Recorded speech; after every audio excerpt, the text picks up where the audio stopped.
When it comes to being rude you can never beat Pakistanis on it. मतलब इसका ये है कि जब पाकिस्तानी अक्खड़पन पे उतर आए तो फिर भाई कोई भी बीट नहीं कर सकता, दुनिया की कोई और कौम पाकिस्तानियों को बीट नहीं कर सकती।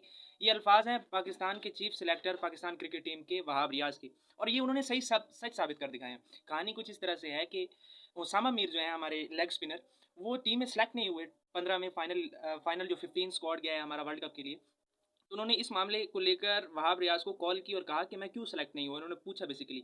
और इसका भी ताल्लुक एक पुरानी फुटेज के साथ है कि जब Wahab Riaz as a chief selector आए थे तो उन्होंने कहा था कि जब कोई भी अगर प्लेयर सेलेक्ट नहीं होता तो वो मुझसे डायरेक्ट रब्ता करे, मुझसे कॉल करे, मैं उसको जवाब दूँ कि कौन सा प्लेयर सेलेक्ट नहीं हुआ तो क्यों नहीं हुआ, वो हमारे प्लान्स में है या नहीं। बेसिकली वो कहना ये चाह रहे थे कि प्लेयर्स और जो मैनेजमेंट है उनका जो है वो रिलेशन अच्छा होना चाहिए, बातचीत होनी चाहिए, जो कि नहीं होती। तो खैर उसामा मीर को ये इनविटेशन पहले से ही था कि भाई चीफ सेलेक्टर से आप पूछ सकते हैं, तो उन्होंने कॉल कर दी।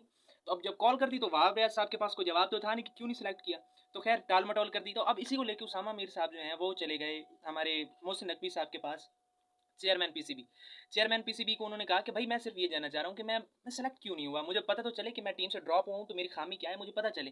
तो चेयरमैन मोहसिन नकवी साहब ने कहा कि मैं तुम्हारा केस जो है दोबारा से वहाब रियाज साहब को रेफर कर रहा हूँ। जब उन्होंने वहाब रियाज साहब को रेफर किया तो वहाब रियाज साहब को ये बुरा लग गया कि तुमने मेरी शिकायत क्यों लगाई है बेसिकली।